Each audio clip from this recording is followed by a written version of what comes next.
Chers auditeurs de Radio Taïwan International, Jean-Yves Vertebise, maître de conférence à l'Université catholique Fulun à Taïwan, va vous présenter l'émission Géopolitique en Asie. Chers auditeurs, bonjour pour ce nouveau podcast de notre émission Géopolitique en Asie. Nous allons revenir sur un événement qui a sans doute marqué la semaine, qui va nous permettre de relier la géopolitique de l'Asie, de la géopolitique mondiale.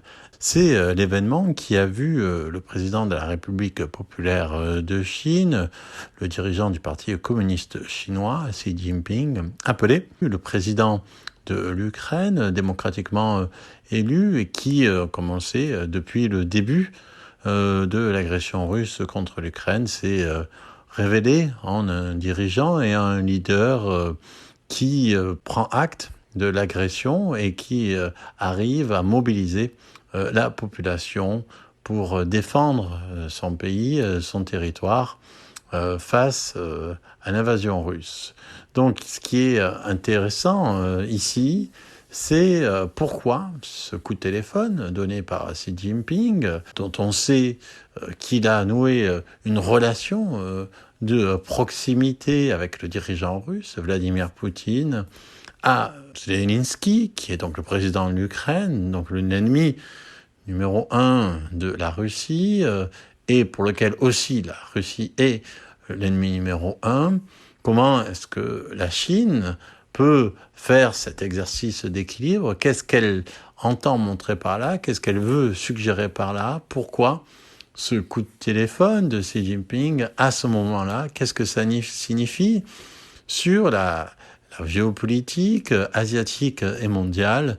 Ce sont toutes ces questions dont nous allons discuter aujourd'hui. Alors tout d'abord, le timing.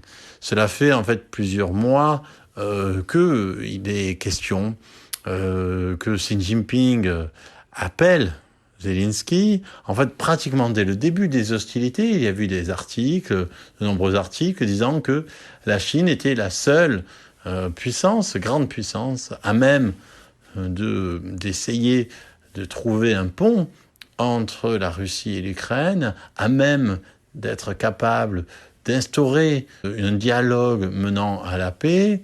Et on a eu pendant longtemps, plusieurs observateurs ont eu en tout cas cet espoir ou cette attente de la Chine comme le pays qui se situait à la fois le plus proche possible de la Russie et en même temps extérieur au jeu, qui n'aurait pas d'intérêt dans cette guerre, qui ne la concernait pas, et qui donc, parce qu'elle n'aurait pas d'intérêt, tout en étant proche de son déclencheur premier, à savoir la Russie, pourrait permettre la paix et pourrait apporter sa contribution à la paix dans le monde. Alors, pendant longtemps, Xi Jinping n'a pas donc appelé Zelensky. Cet appel survient plus d'un an après le début des hostilités, après l'invasion par la Russie de l'Ukraine. Et évidemment, on peut se demander pourquoi, à ce moment-là, qu'est-ce qui faisait la nécessité de cet appel.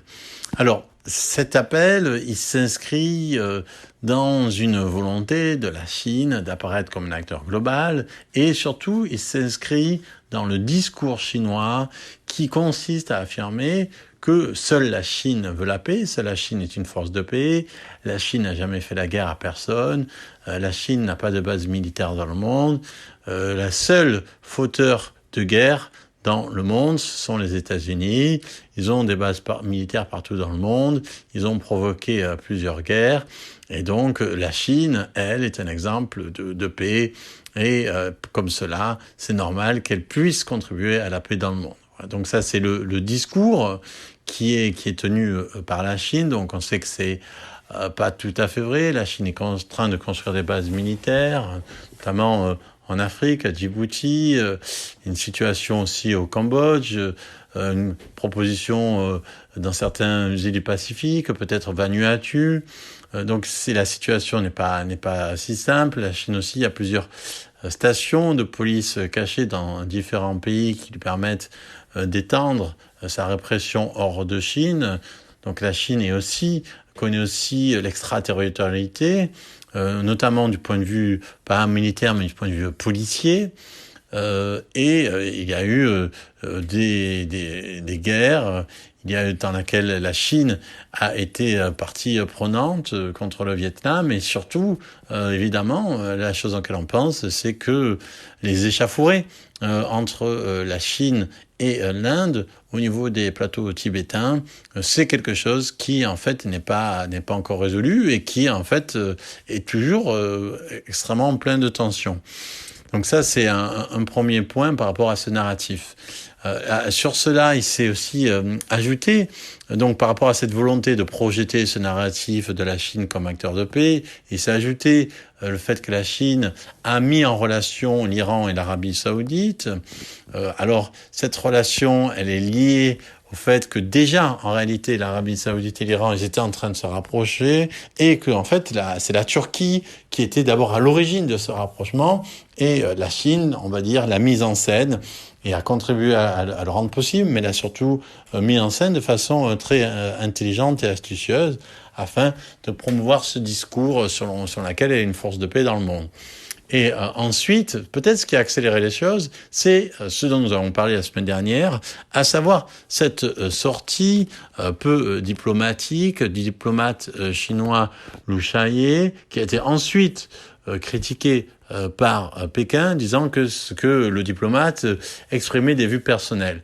Et évidemment, cette justification est extrêmement bizarre, c'est-à-dire que du point de vue occidental, c'est quelque chose qui peut paraître compréhensible, d'accord.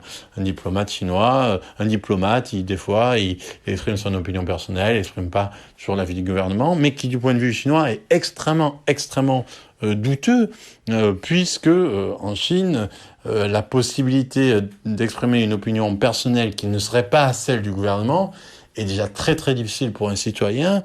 Alors, imaginer que celle-ci est possible et même acceptée par le gouvernement chinois, c'est quelque chose d'extrêmement bizarre.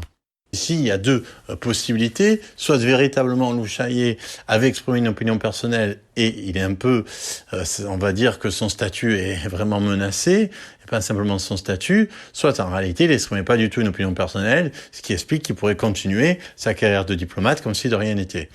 Donc, l'histoire le dira. Et pourquoi est-ce que c'est lié à vos discours de Liu Xiaoye ? Parce qu'on se rappelle que dans l'analyse de la semaine dernière, ce qu'on avait vu, c'est que ce discours, ces propos de Liu Xiaoye, lors d'une interview avec un journaliste français, donc cette chose dont on a parlé la semaine dernière, on sait que lors de cet entretien, il avait remis en cause l'existence de l'État ukrainien, l'existence de l'Ukraine en tant que pays, en tant que nation, et non seulement l'Ukraine, mais aussi de l'ensemble des pays baltes, et en réalité de tous les pays anciennement communistes. La Chine ensuite a dû faire communiquer disant qu'elle reconnaît la souveraineté de ces pays, mais le mal était fait.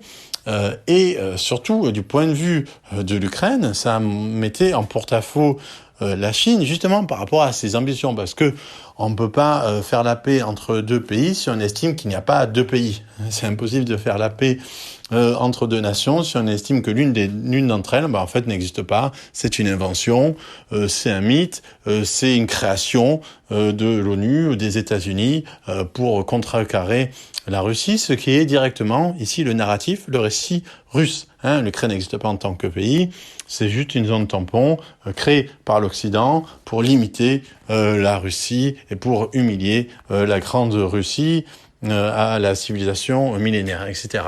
Donc ça, évidemment, c'est ce discours-là de Liu Xiaoye sur la non-existence en tant que nation de l'Ukraine qui était problématique, et ça a peut-être pas été le facteur déterminant, mais en tout cas ça a avancé le calendrier pour l'appel de Xi Jinping à Zelensky. Alors, cet appel, est-ce qu'il résout quelque chose ? Non, il ne résout rien.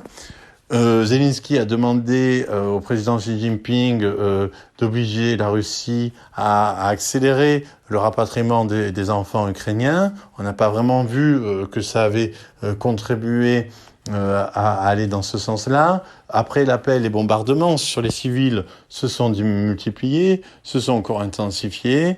La guerre entre à nouveau dans une nouvelle phase. il va être difficile ici à Xi Jinping de prétendre pendant longtemps être une force de paix alors qu'il assiste, au moins économiquement, la Russie. Donc ici, encore une fois, c'est important de comprendre que ces gestes diplomatiques, ils sont là pas simplement pour, on va dire, changer la situation sur le terrain, mais d'abord pour projeter des images. Et projeter des images qui vont ensuite s'inscrire dans la tête des gens. Et le récit, le narratif de la Chine comme acteur de paix et des États-Unis comme acteur de guerre, c'est ça que veut renforcer la Chine par cet appel lui-même. Et à partir du moment où cet appel permet de révoquer cette idée-là, l'appel, du point de vue chinois, il est couronné de succès, quelles que soient ensuite les conséquences sur le terrain. Voilà, c'est ça, en fait, ce qu'on pourrait appeler la géopolitique médiatique de l'attention. Et sur ça, la Chine s'est très bien jouée.